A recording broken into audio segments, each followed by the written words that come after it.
Last video में आपका जो 6 चैप्टर है वो कंप्लीट हो चुका है। अब आपका आता है सप्तम पाठ है। सप्तम का अर्थ क्या होता है? 7। सप्तम का अर्थ क्या होता है? 7। पाठ है का अर्थ होता है पाठ।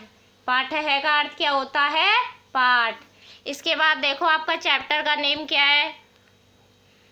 जो 6 चैप्टर था वो पुल्लिंग था, और जो सब चैप्टर है कौन सा 7 चैप्टर है वो कौन सा है? स्त्रीलिंग। कौन सा चैप्टर है ये? स्त्रीलिंग। देखो स्त्रीलिंग में कौन से है? अकारांत स्त्रीलिंग शब्दानाम। कौन से शब्द हैं? अकारांत स्त्रीलिंग शब्द। प्रयोग है एक वचन। प्रयोग है का अर्थ है प्रयोग। एक वचन का अर्थ है एक वचन। कौन से शब्दों का प्रयोग किया गया है यहाँ पर? अकारांत स्त्रीलिंग शब्दों का प्रयोग है। कौन से वचन में है? एक वचन में। कौन से वचन में है? एक वचन में। अब देखो नीचे जो चित्र दिए गए हैं वो सब एक वचन। एक वचन का अर्थ होता है एक ही वस्तु हो, व्यक्ति हो या फिर स्थान हो, उसका ही बोध हो रहा है इसमें। एक ही वस्तु, देखो प्राणी हो या कुछ भी हो, देखो एक ही है। ये गाय है, ये एक ही गाय के बारे में बता रहा है आपको। एक ही शिक्षिका के बारे में बता रहा है, टीचर के बारे में। एक कली के बारे में बताया गया है और एक बतख के बारे में बताया गया है। तो कौन से शब्दों का प्रयोग किया गया है इसमें? एक वचन का। एक वचन में एक ही शब्द बताए गए हैं। ठीक है। अब देखो जो चित्र है उसके सामने ही आपको संस्कृत लिखी गई है। जैसे आपको यहाँ पर दे दिया, गाय का चित्र दिया गया है, दिख रहा है आपको चित्र में? गाय का चित्र है, इसके सामने संस्कृत लिखी गई है। सॉरी, जस्ट पीछे संस्कृत लिखी गई है और संस्कृत के जस्ट सामने जो एरो का चिन्ह लगाया गया है ये क्या है? गाय है। क्या है ये? गाय है। अब देखो क्या है, संस्कृत भाषा में स्त्रीलिंग शब्दों के साथ निम्नलिखित शब्दों का, जो संस्कृत भाषा है उसमें स्त्रीलिंग शब्दों के साथ, कौन से शब्दों के साथ? स्त्रीलिंग शब्दों के साथ निम्नलिखित शब्दों का प्रयोग किया जाता है। कौन से शब्दों का प्रयोग किया जाता है? निम्नलिखित शब्दों का प्रयोग किया जाता है। अब देखो कौन कौन से शब्द हैं। जो शब्द हिंदी में है वो ही क्या है? संस्कृत में है और इंग्लिश में है। देखो ऐशा, ऐशा का अर्थ क्या होता है? यह। ऐशा का अर्थ क्या होता है? यह। और इंग्लिश में क्या बोलते हैं इसको? दिस। क्या बोला जाता है? दिस। इसके बाद नेक्स्ट देखो, सा। सा का अर्थ क्या होता है? वह। सा का अर्थ क्या है? वह।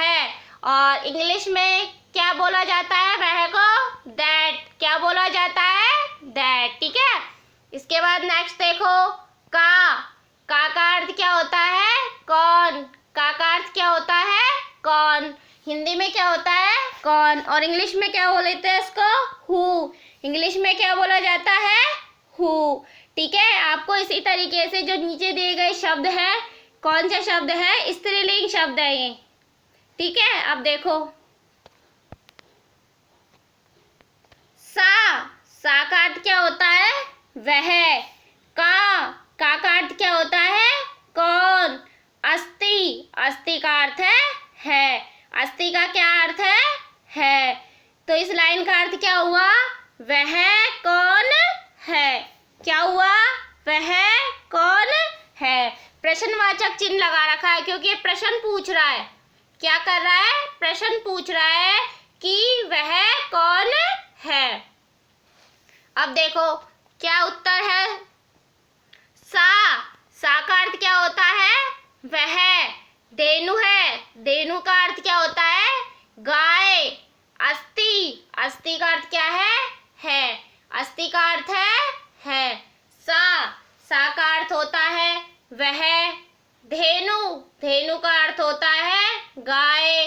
अस्ति का अर्थ होता है। तो पूरे सेंटेंस का या पूरी लाइन का अर्थ क्या हुआ? वह गाय है। क्या है? वह गाय है। अब देखो आपके सामने जस्ट ये एरो का चिन्ह लगा रखा है, इसके जस्ट सामने किसका चित्र दिया गया है? गाय का चित्र दिया गया है। और गाय भी कितनी है? एक है। तो कौन से वचन का बोध करा रही है हमें? एक वचन का। कौन से वचन का? स्त्रीलिंग में एक वचन का। ठीक है, नेक्स्ट देखो।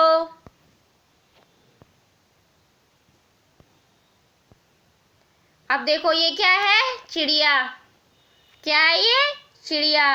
अब चिड़िया के बारे में बताया गया है कि इससे क्वेश्चन पूछा गया है किसी से कि यह कौन है। तो अब देखो क्या है इसका आगे का।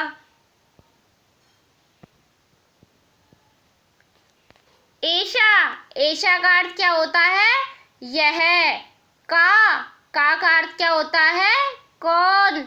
अस्ति। अस्ति का अर्थ है। अस्ति का अर्थ क्या है? है।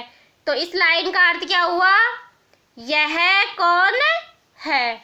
आपसे कोई भी जस्ट आपके सामने कोई भी चीज रखी है या कोई भी जानवर है, अदर पर्सन कुछ भी हो सकता है, और आपसे पूछा जाए कि यह कौन है, आपको दिख रहा है तो आप उसका जवाब सही दोगे ना। उसी शब्द को यहाँ पर उसी सेंटेंस को संस्कृत में ट्रांसलेट करके लिखा गया है। ठीक है। ऐशा। ऐशा का अर्थ क्या होता है? यह। का अर्थ क्या होता है? कौन। अस्ति। अस्ति का अर्थ है। अस्ति का अर्थ क्या हुआ?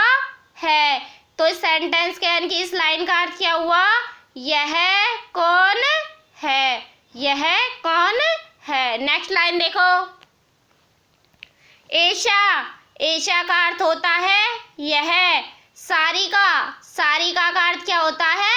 मैना। सारिका का अर्थ क्या होता है? मैना। अस्ति। अस्ति का अर्थ है। अस्ति का अर्थ क्या है। तो यह कौन है? यह मैना है। ऐशा। ऐशा का अर्थ है यह। सारिका। सारिका का अर्थ क्या है? मैना।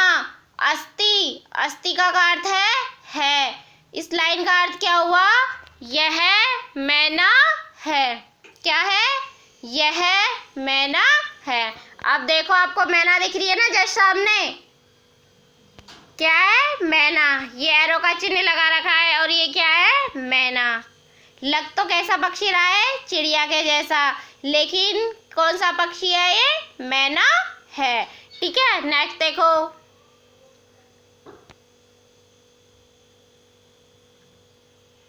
ऐशा। ऐशा का अर्थ होता है यह। का अर्थ होता है कौन। अस्ति। अस्ति का अर्थ होता है। ऐशा। ऐशा का अर्थ है यह। का अर्थ है कौन। अस्ति। अस्ति का अर्थ है। अस्ति का अर्थ क्या है। तो इस लाइन का अर्थ क्या हुआ?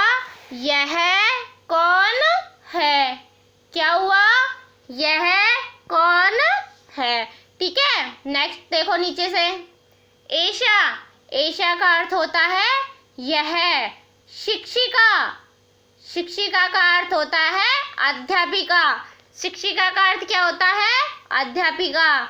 मैं आपकी संस्कृत की शिक्षिका हूँ। कौन हूँ? मैं आपकी संस्कृत की शिक्षिका हूँ। तो इसका अर्थ क्या हुआ? यह शिक्षिका, यह अध्यापिका है। ऐशा। ऐशा का अर्थ होता है यह। शिक्षिका। शिक्षिका का अर्थ होता है अध्यापिका। अस्ति। अस्ति का अर्थ होता है। अस्ति का अर्थ क्या होता है। तो यह कौन है? यह अध्यापिका है। यह कौन है? यह अध्यापिका है। इसके सामने नेक्स्ट देखो, एरो का चित्र लगा करके बता रखा है ये कौन है? अध्यापिका है। एरो से बता रखा है कि ये कौन है? अध्यापिका है। दिख रहा है आपको अध्यापिका? ये इनकी टेबल है, इस पर वो रखे गए हैं, बुक्स रखी हैं और ये पढ़ा रही है। सामने क्या है? ब्लैक बोर्ड है। तो आप आइडिया लगा सकते हो ये कौन है? अध्यापिका है। आपके जो 3 पैराग्राफ हैं वो कंप्लीट हो चुके हैं। आपको इनके जस्ट सामने ही अर्थ लिखा गया है, तो आपको इसमें से देख करके अर्थ पढ़ना है। ठीक है, आपका थर्ड पैराग्राफ तक कंप्लीट हो चुका है। ओके।